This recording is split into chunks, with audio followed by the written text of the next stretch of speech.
Hello everyone, welcome to exam तक।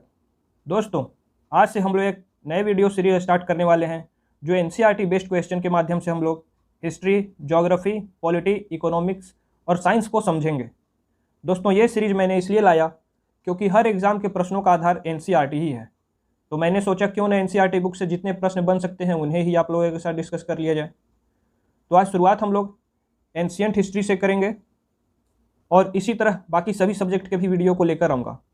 दोस्तों, अभी तक आपने हमारे यूट्यूब चैनल एग्ज़ाम तक को सब्सक्राइब नहीं किए हैं तो अभी सब्सक्राइब करें। चलिए स्टार्ट करते हैं आज के पहले प्रश्न के साथ। आज का पहला प्रश्न है, हड़प्पा के लोग किस वस्तु के उत्पादन में अग्रणी थे? तो दोस्तों, हड़प्पा के लोग कपास के उत्पादन में अग्रणी थे। क्योंकि कपास का उत्पादन सबसे पहले सिंधु क्षेत्र में ही प्रारंभ हुआ था, इसलिए इसे सिंडन भी कहते हैं, जो सिंधु शब्द से निकला है। तो हड़प्पा के लोग कपास के उत्पादन में अग्रणी थे। भारत में चांदी की उपलब्धता के प्राचीनतम साक्ष्य मिलते हैं। तो भारत में चांदी के सर्वप्रथम प्राचीनतम साक्ष्य हड़प्पा संस्कृति में ही प्राप्त हुआ है। भारत में राजस्थान के जवार और अजमेर से प्राप्त होती थी। वहीं अगर भारत के बाहर की बात की जाए तो अफगानिस्तान से लाजवर्द और चांदी आयात किया जाता था। तो इस प्रश्न का राइट आंसर हड़प्पा संस्कृति में। हड़प्पा कालीन स्थलों में अभी तक किस धातु की प्राप्ति नहीं हुई है? तो हड़प्पा कालीन स्थलों से अभी तक लोहे की प्राप्ति नहीं हुई है। कृषि से संबंधित लौह उपकरण पहली बार अतरंजी खेड़ा से प्राप्त हुए हैं, जो कि हस्तिनापुर के पास है। तो हड़प्पा कालीन स्थलों में अभी तक लोहे की प्राप्ति नहीं हुई है। सिंधु घाटी के लोग किसकी पूजा करते थे? तो सिंधु घाटी के लोग पशुपति की पूजा करते थे। कालीबंगा, जो कि घग्गर नदी के किनारे है, वहां से अग्निकुंड के साक्ष्य मिला है, जिससे यह पता चलता है कि वहां के लोग अग्नि के साथ स्वास्तिक की भी पूजा किया करते थे। तो इसका सही उत्तर होगा पशुपति की। सिंधु घाटी की सभ्यता की प्रमुख विशेषता क्या थी? सिंधु घाटी की प्रमुख विशेषता नगर नियोजन और स्थापत्य कला था। इस सभ्यता में सड़कें जो थी एक दूसरे को समकोण बनाते हुए काटती थी और नगर अनेक वर्गाकार खंडों में विभाजित थे। इसके नगरों में ग्रिडिंग सिस्टम पर बेस्ड था। वहीं मोहनजोदड़ो का जल निकासी प्रबंधन अपने आप में उत्कृष्टता का मिसाल है। तो सिंधु घाटी सभ्यता की प्रमुख विशेषता व्यवस्थित शहरी जीवन। सबसे पहले मानव सदृश प्राणी जो होमो सेपियंस से प्रजातीय रूप से भिन्न था, उसे सामान्यतः जाना जाता है। प्रारंभिक काल में जो मानव सदृश प्राणी होमो सेपियंस से प्रजातीय रूप से भिन्न था, उसे पिथेकैंथ्रोपस या होमो इरेक्टस कहते हैं, जिसका अर्थ होता है सीधा चलने वाला कपी। तो इसका राइट आंसर होगा पिथेकैंथ्रोपस, ऑप्शन बी। स्थल से मानव कंकाल के साथ कुत्ते का कंकाल भी प्राप्त हुआ है। तो बुर्जहोम, जम्मू में बुर्जहोम एक जगह है, वहां से मानव कंकाल के साथ कुत्ते का कंकाल के भी साक्ष्य प्राप्त हुए हैं। स्थानीय भाषा में बुर्जहोम को प्लेस ऑफ बिर्च कहा जाता है। यहाँ गर्तावास यानी गड्ढे वाले घर भी प्रमुख विशेषता है। तो मानव कंकाल के साथ कुत्ते का कंकाल बुर्जहोम से प्राप्त हुआ है। भीमबेटका किसके लिए प्रसिद्ध है? भीमबेटका की गुफाएं मध्य प्रदेश के रायसेन जिले में स्थित है और यहाँ बहुत सी गुफाएं हैं।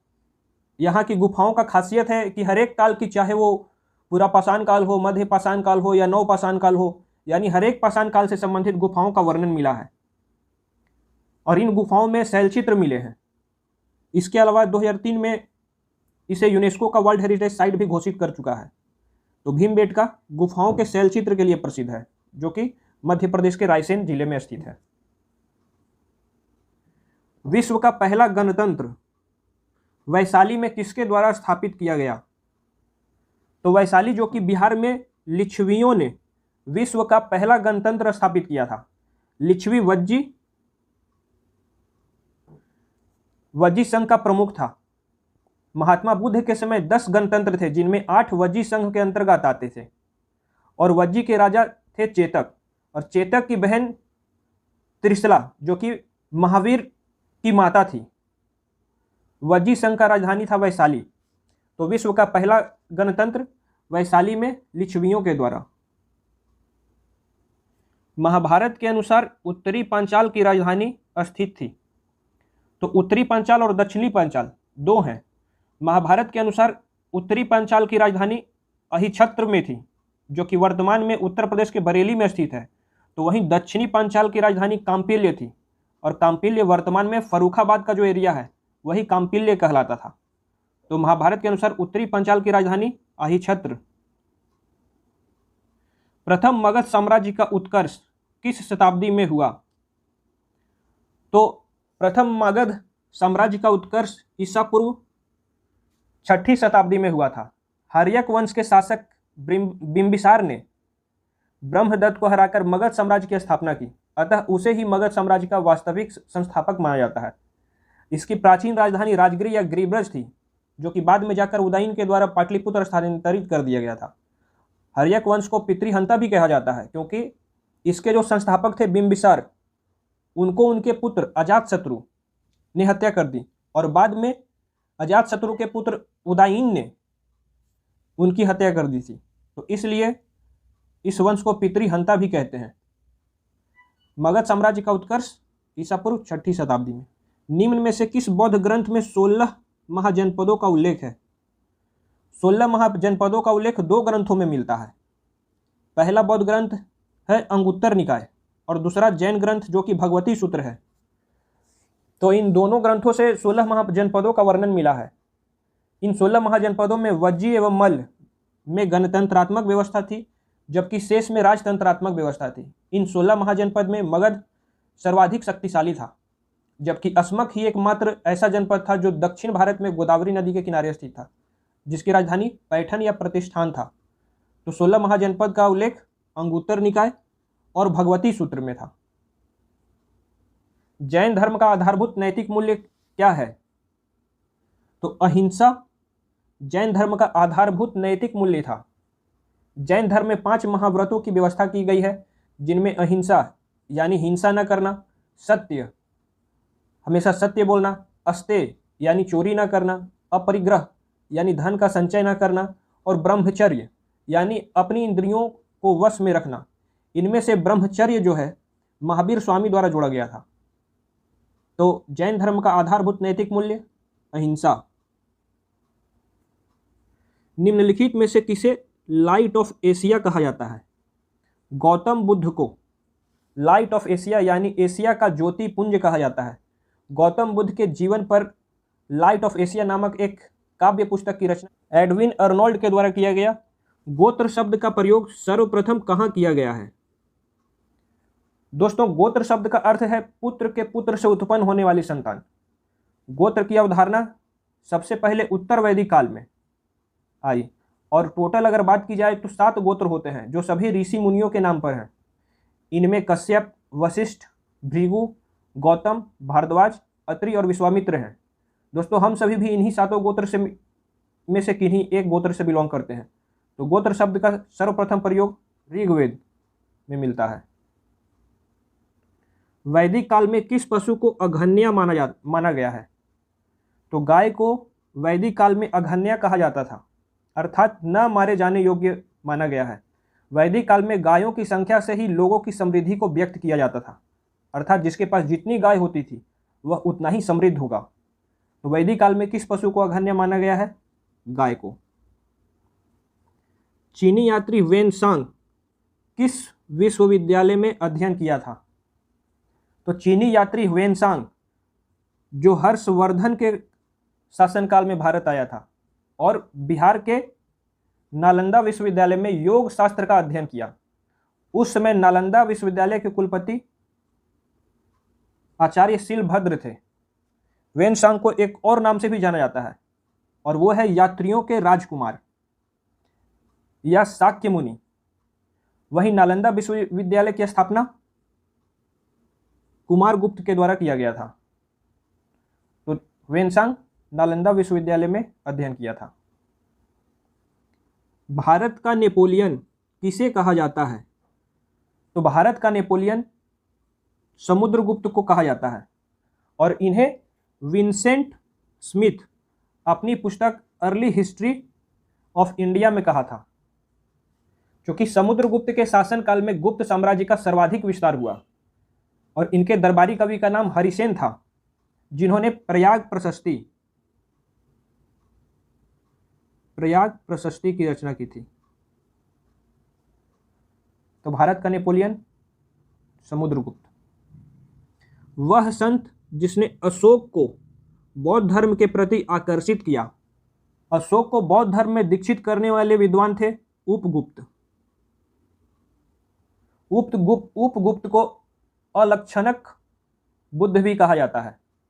कलिंग युद्ध के बाद अशोक ने युद्ध नीति का त्याग करके धर्म या धम्म नीति को अपना लिया था तथा बौद्ध धर्म को ग्रहण कर लिया था। तो वह संत जिसने अशोक को बौद्ध धर्म में दीक्षित किया था वो है उपगुप्त। रज्जुक कौन थे? तो मौर्य शासन में अधिकारी होते थे रज्जुक।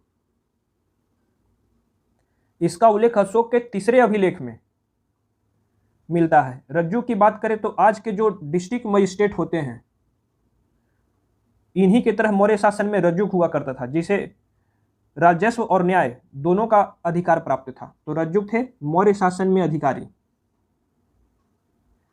प्राचीन भारत में कौन सी लिपि दाईं से बाईं ओर लिखी जाती थी? दोस्तों, खरोष्ठी लिपि को दाईं से बाईं ओर लिखी जाती है। जिस प्रकार उर्दू को दाईं से बाईं ओर लिखी जाती है, उसी प्रकार खरोष्ठी को भी दाईं से बाईं ओर लिखी जाती है। वहीं ब्राह्मी लिपि को जैसे हम लोग बाईं से दाईं ओर लिखते हैं, वैसे लिखी जाती है। सहबाजगढ़ी और मनसेहरा दो ऐसे बृहद शिलालेख हैं जो खरोष्ठी में लिखी हुई है।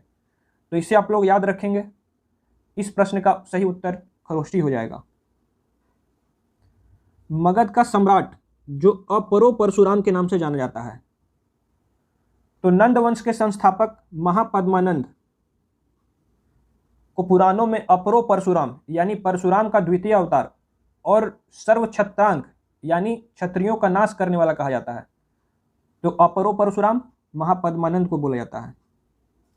तमिलनाडु में स्थित प्रख्यात नटराज मूर्ति का निर्माण किस वंश ने किया था? तो कांसे से निर्मित यह मूर्ति का नर्तक स्वरूप, जिसे नटराज की मूर्ति कहते हैं, का निर्माण चोल शासकों ने किया था, जो चिदम्बरम यानी तमिलनाडु में स्थित है। और चोल वंश के संस्थापक विजयालय। संस्कृत भाषा के प्रथम व्याकरणकर्ता कौन थे? संस्कृत भाषा के सर्वप्रथम व्याकरणकर्ता थे पाणिनि। इनके द्वारा रचित पुस्तक का नाम था अष्टाध्यायी। और अष्टाध्यायी पर महाभाष्य लिखा है महर्षि पतंजलि ने। तो इसका राइट आंसर होगा पाणिनि। महाबलीपुरम में स्थित सप्त पैगोड़ा का निर्माण किस वंश द्वारा किया गया था? तो महाबलीपुरम में स्थित सप्त पैगोड़ा रथ मंदिर का निर्माण पल्लव शासकों ने किया था। यह मंदिर पत्थरों को काटकर बनाया गया है। यह मंदिर 7 रथों से मिलकर बना है, जिसमें 5 पांडव के नाम के साथ द्रौपदी और एक है प्रवेश रथ शामिल है। इन्हीं 7 रथों से मिलकर बनने के कारण इसे सप्त पैगोड़ा कहा जाता है। और इस मंदिर को 1984 में ही यूनेस्को के वर्ल्ड हेरिटेज साइट घोषित किया गया है। तो महाबलीपुरम में स्थित सप्त पैगोड़ा मंदिर का निर्माण पल्लव शासकों द्वारा करवाया गया था। दिलवाड़ा जैन मंदिर कहाँ स्थित है? तो दिलवाड़ा मंदिर 5 मंदिरों का एक समूह है जो माउंट आबू,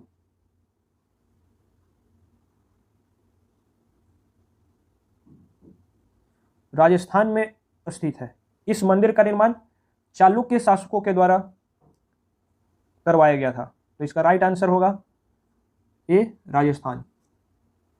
चालुक्य शासक पुलकेशिन द्वितीय से संबंधित शिलालेख है। तो पुलकेशिन द्वितीय जो था वो चालुक्य वंश का सबसे प्रसिद्ध शासक था। इसके विषय में इसके समकालीन कवि रवि कीर्ति द्वारा लिखित एहोल अभिलेख से जानकारी मिलती है। इसमें नर्मदा नदी के तट पर हर्षवर्धन को हराकर परमेश्वर की उपाधि धारण की थी। तो चालुक्य शासक पुलकेशिन द्वितीय से संबंधित शिलालेख एहोल। सी इज द राइट आंसर। दक्षिण भारत का एक प्रसिद्ध जैन केंद्र श्रवणबेलगोला कहाँ स्थित है? तो कर्नाटक के मैसूर में स्थित श्रवणबेलगोला एक पवित्र जैन तीर्थ स्थल है, जहां प्रथम जैन तीर्थंकर ऋषभदेव के पुत्र बाहुबली ने मोक्ष प्राप्त किया था। यह मूर्ति एकास पत्थर से निर्मित विश्व की सबसे बड़ी मूर्ति है और इसी जगह चंद्रगुप्त मौर्य ने संलेखना विधि से अपने प्राण को त्याग दिए थे। तो श्रवणबेलगोला मैसूर कर्नाटका में स्थित है। निम्न में से दक्षिण भारत का कौन सा राजवंश नौसैनिक शक्ति के लिए प्रसिद्ध था? तो चोल राजाओं ने एक सुसंगठित सेना का निर्माण किया था, जिसमें अश्वसेना, गज सेना एवं पैदल सैनिकों के साथ एक अत्यंत शक्तिशाली नौसेना भी थी। और इसका नौसेना इतना प्रबल था कि श्री विजय सिंहल द्वीप और मालदीव जैसे द्वीपों पर आसानी से विजय प्राप्त कर ली थी। तो इस प्रश्न का सही उत्तर होगा चोल शासक या राजवंश। तो दोस्तों आज के लिए इतना ही। उम्मीद करता हूं आपको ये वीडियो अच्छा लगा होगा। तो वीडियो को लाइक शेयर जरूर कर दें और अगर आपने हमारा चैनल सब्सक्राइब अभी तक नहीं किए हैं तो प्लीज़ चैनल को सब्सक्राइब कर लें। तो मिलते हैं नेक्स्ट वीडियो में, तब तक के लिए इजाज़त दीजिए। धन्यवाद।